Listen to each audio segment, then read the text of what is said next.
Bom, nós estamos de volta aqui no programa Lar e Família para conversar com você sobre família dentro da Palavra de Deus, a Santa Bíblia. Esta é lâmpada para os nossos pés, ele estabelece critério para as nossas ações, para as nossas reações, inclusive para os nossos sentimentos. Nós temos que avaliar nossos sentimentos com base na Palavra de Deus. Mas antes de falar da Palavra de Deus, eu quero relembrar a você da importância de você curtir a nossa página no Facebook. Lá no Facebook você nos encontra em larefamilia.nt, larefamilia.nt. E você pode curtir, e se curtir você vai receber uma mensagem diariamente no final da tarde, lá por volta das 5 horas da tarde. Você também pode nos procurar no Instagram, larefamiliant, sem o ponto, tudo junto, larefamiliant.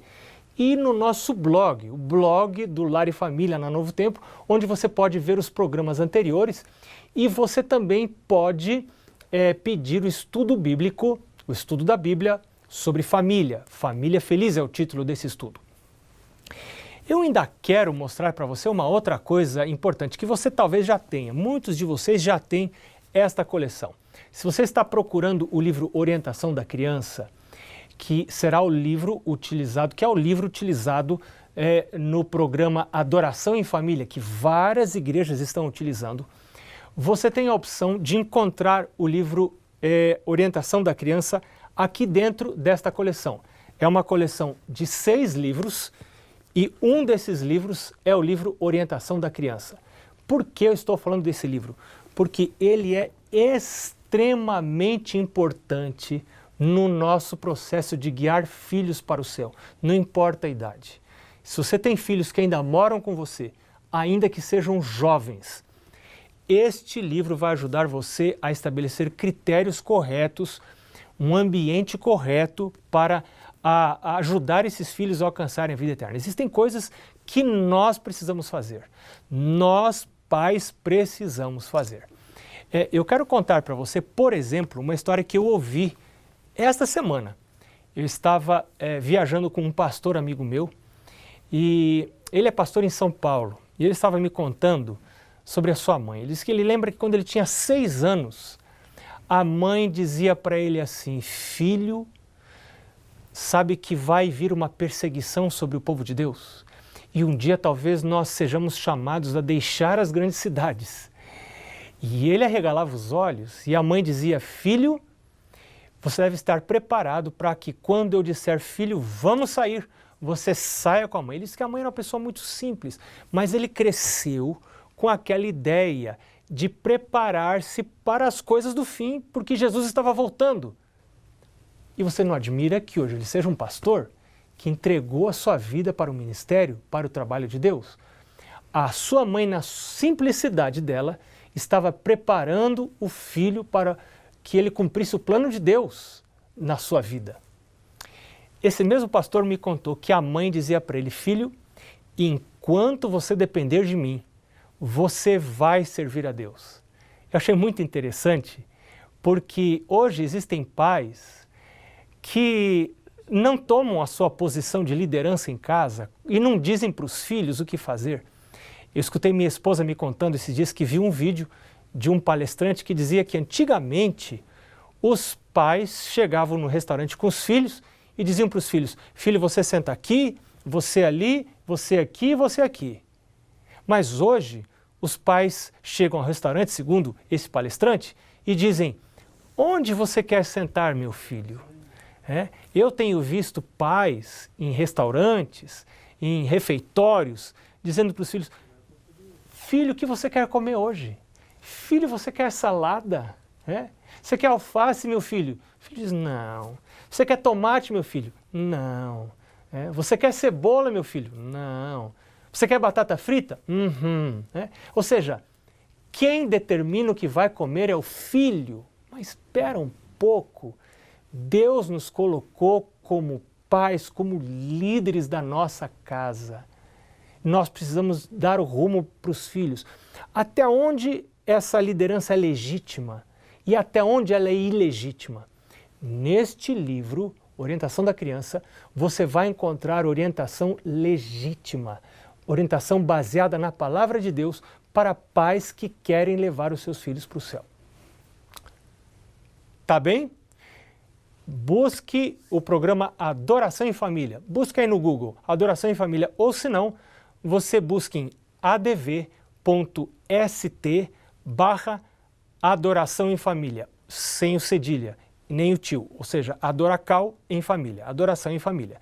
Vou repetir, adv.st/adoracal, ou adoração em família, tudo junto. E envolva a sua igreja no estudo desse livro. Envolva o seu grupo pequeno no estudo desse livro. Isto é muito importante.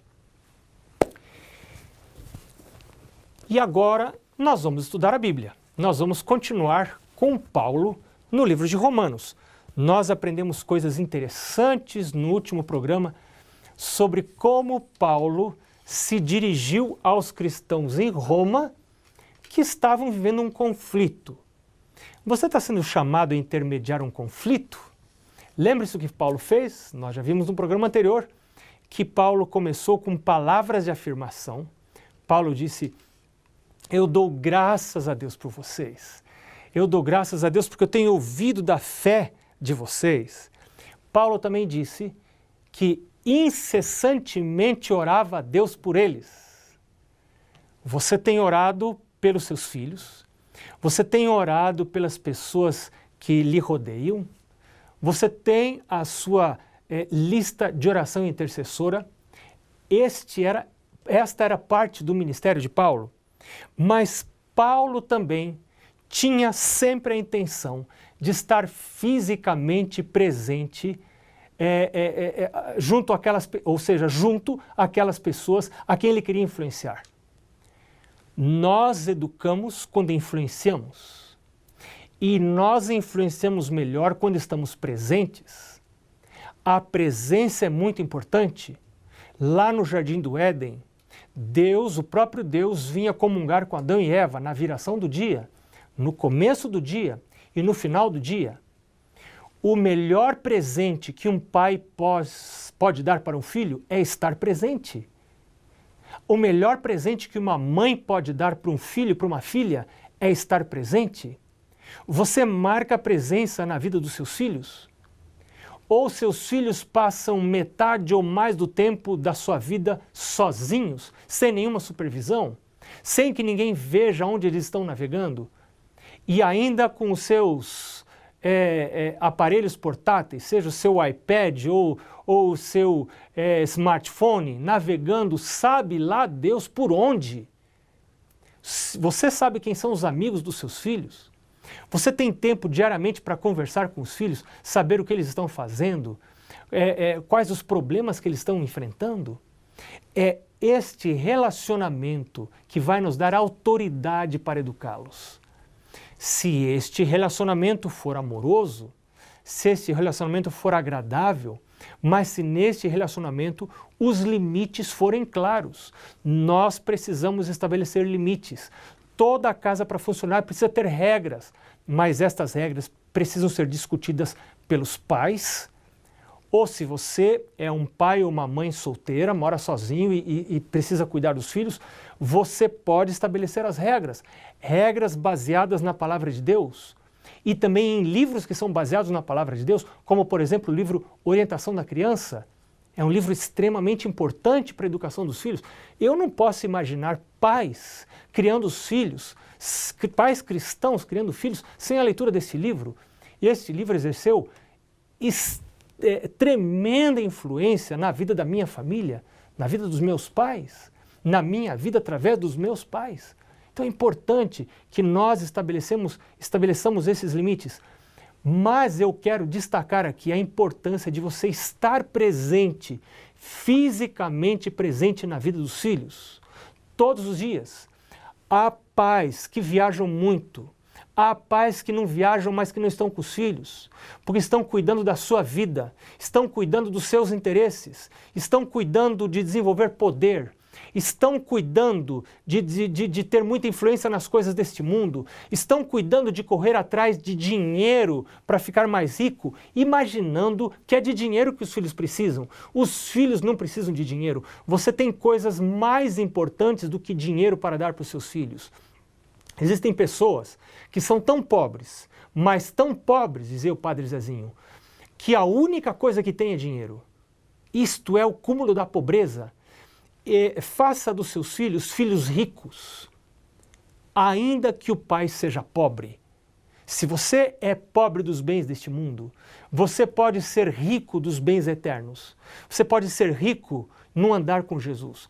E você pode dar riqueza de relacionamentos para os seus filhos, estar com eles, seguir o modelo da Bíblia para influenciar, fazer o que Paulo fazia, orar por eles, e não só orar, dizer que ora, falar que ora, é algo muito importante.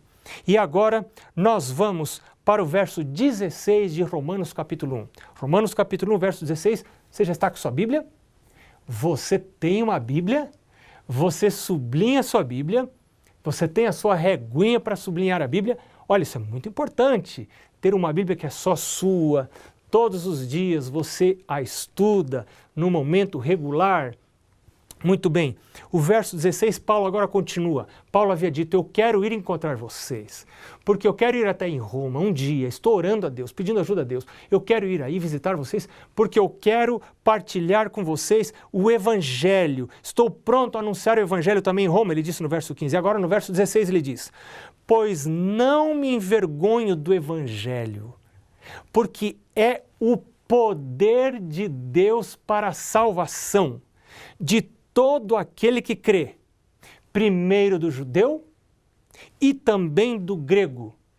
E agora o verso 17 ele diz, visto que a justiça de Deus se revela no Evangelho, de fé em fé, como está escrito, o justo viverá pela fé. Você sabe o que é Evangelho? Paulo está dizendo aqui que o Evangelho é o poder de Deus para a salvação. Você quer experimentar o poder de Deus? Você hoje sente que está precisando do poder de Deus? Você quer saber como receber o poder de Deus? Você quer saber para que serve o poder de Deus? Então espera aí, que logo depois do intervalo a gente volta, nós vamos nos encontrar para conversar sobre o Evangelho. Até já!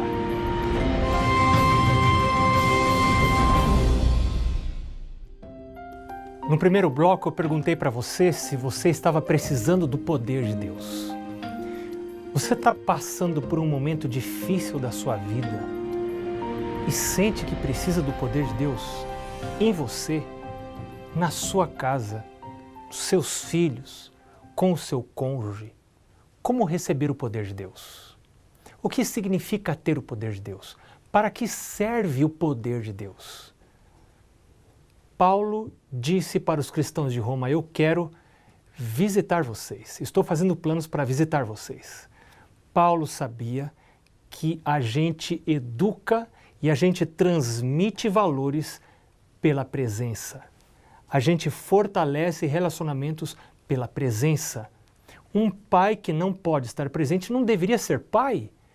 A gente tem que pensar isso antes de ter filhos. Quando a gente tem filhos, a gente assume uma responsabilidade diante de Deus, de guiar esses filhos até onde está dentro da nossa possibilidade de fazer isto, né?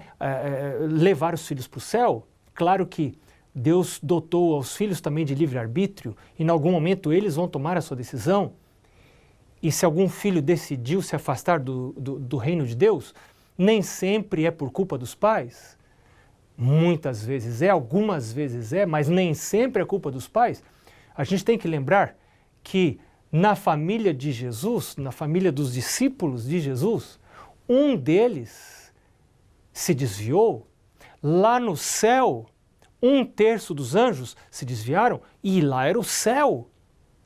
Então, nós não podemos esperar que isso não ocorra, não possa ocorrer dentro de alguma família cristã. Agora, eu como pai devo estar certo que estou fazendo tudo que posso. Estou pagando o meu preço como pai para dedicar tempo para estar com os meus filhos.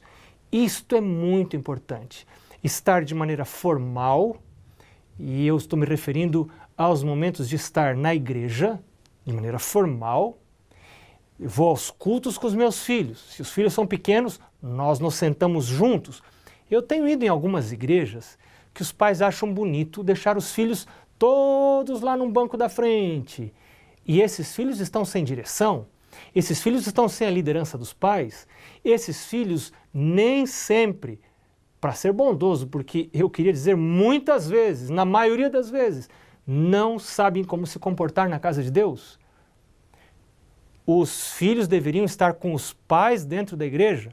Mas então, voltando, os pais devem estar presentes, como Paulo queria visitar, estar presente, porque nós influenciamos pela presença, nós influenciamos por estar juntos, nós educamos quando estamos juntos, de maneira formal e de maneira informal. De maneira formal, estando na igreja, indo com eles, fazendo com eles o culto da família todos os dias, pela manhã e à noite. Se lembre que o culto é muito curto, deve ser muito curto. Culto da família é rapidinho. Você não deve demorar para fazer o culto. E também os pais devem estar presentes de maneira informal. Eu me lembro que de um determinado tempo em diante, meus pais começaram a tirar férias conosco. E meus pais descobriram que férias não eram momentos para cada um fazer o que queria. Os pais não fazem tudo o que querem. Os pais dedicam a sua vida para os filhos. E então nossos pais saíam de férias conosco. As férias são momentos preciosos. Você não precisa ser rico para sair de férias. Você pode ter uma barraca, você pode ir para um canto remoto e acampar com seus filhos e estar ali. E quem sabe chamar uma outra família junto, não precisa ser rico para isso, mas o importante é você estar com os filhos. Durante a semana, você tem momentos para estar com os filhos. Eu me lembro de Susana Wesley, a mãe de Carlos Wesley, de João Wesley, foram homens que revolucionaram o mundo da sua época, eram líderes religiosos, metodistas, revolucionaram o mundo da sua época, mas eram filhos de uma mãe piedosa. Esta mãe sabia a importância de passar tempo com os filhos. Mas como ela tinha 16, como que você vai individualizar essa presença? Você sabe o que a Susana fez? A Susana fez uma escala. E como ela tinha 16 filhos, cada dia ela tomava tempo para passar com um dos filhos à noite, na hora de deitar. Com 16 filhos, você precisa ter regras. A sua casa tem que virar um quartel. E se você é mãe ou se você é pai, você tem que ser um general. Amoroso, mas tem que ter regra. Então tem que ter hora para dormir, tem que ter hora para acordar. Agora você imagina se com 16 filhos, cada um levanta a hora que quer, come a hora que quer, não vai parar de ter louça. Então você precisa ter regras, todos precisam ajudar, todos precisam trabalhar. Mas Susana Wesley separava uma noite para estar com cada um dos filhos quando eles iam para a cama. Então ela sentava na cama, fazia carinhos nos filhos, acariciava os filhos, conversava com os filhos, falava com os filhos sobre a sua vida espiritual.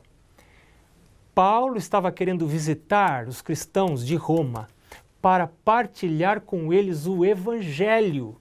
Ele disse, eu vou estar com vocês para partilhar o Evangelho. Existem pais que ficam com filhos para ver filmes, passam noite vendo filmes. Quando você vê um filme, você está fisicamente junto, mas você não está mentalmente conectado. Vocês estão em outra atividade que os distrai. Um casal, quando vê filme junto, não está mentalmente conectado. Eu não estou dizendo que você nunca deve ver filme junto, mas não é isso que vai conectar você. Não é isso que vai desenvolver intimidade. A intimidade baseada em filmes vistos em conjunto é uma intimidade muito rala. muito superficial. Não pode ser assim. Você precisa desenvolver atividades juntos. Se é com o cônjuge, vá para uma caminhada, leve seus filhos para uma caminhada, vá conversando. É na troca de ideias que nós transmitimos valores. É perguntando para os filhos, como você está? Como foi o seu dia hoje? Como foi na escola hoje? Como você foi na prova? Se eles já estão começando a trabalhar, como foi o seu trabalho? Pergunte, procure, cave, busque, queira saber. Você é o maior interessado na vida do seu filho. Saiba da vida dele.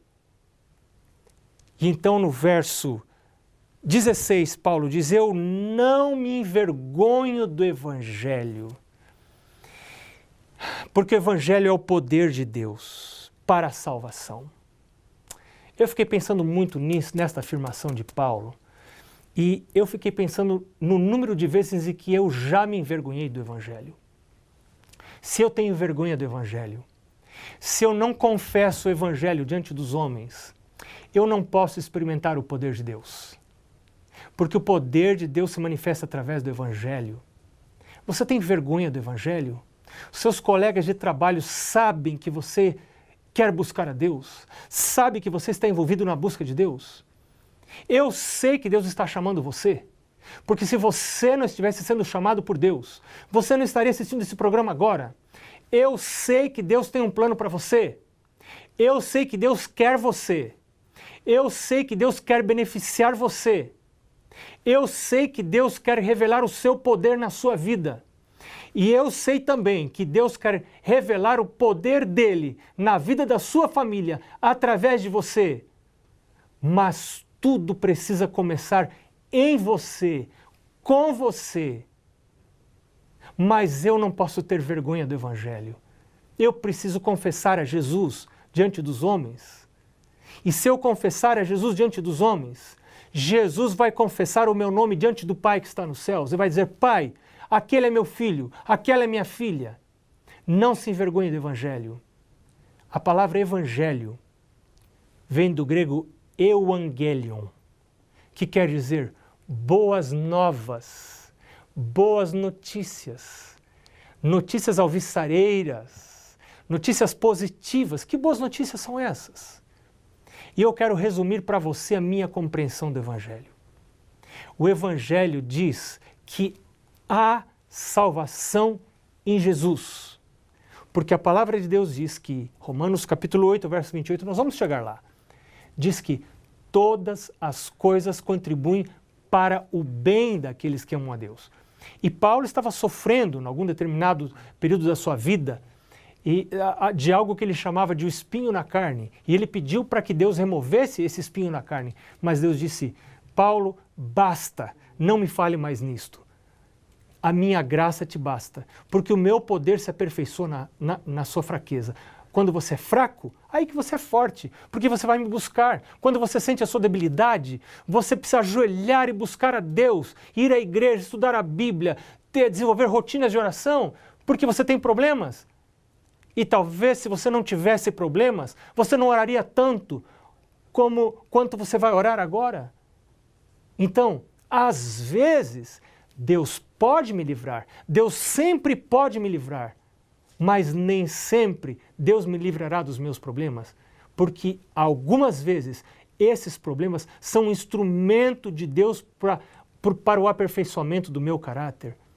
Mas Evangelho é a boa notícia de que há salvação em Jesus, há a salvação dos meus problemas, mas há a salvação dos meus pecados. Pecado é a transgressão da vontade de Deus. Pecado é desarmonia com Deus. Pecado é afastamento de Deus. Pecado é transtorno da minha natureza. A minha natureza desviada dos caminhos de Deus. A minha natureza que não tem desejo de fazer a vontade de Deus. E Paulo disse, eu não me envergonho do Evangelho, porque o Evangelho é o poder de Deus. Quando você estuda essa boa notícia de que há salvação em Jesus, de que Jesus morreu por você, você merecia a morte e eu também, porque nós somos pecadores, mas Jesus morreu por mim e por você, e a vida que era dele pode ser minha. E então isto é o poder de Deus para a transformação da minha vida, para a transformação da sua vida. Você quer a ajuda de Jesus? Você precisa do poder de Deus na sua vida. Você precisa do poder de Deus na vida da sua família. Não se envergonhe do Evangelho. Coloque-se de pé em prol do Evangelho. Diga que você é de Jesus. Diga a Jesus que você quer receber o Espírito Santo, que você quer andar com Ele e que você quer a bênção dEle para a sua casa e para a sua família. Deus esteja com você. A gente se vê no próximo programa.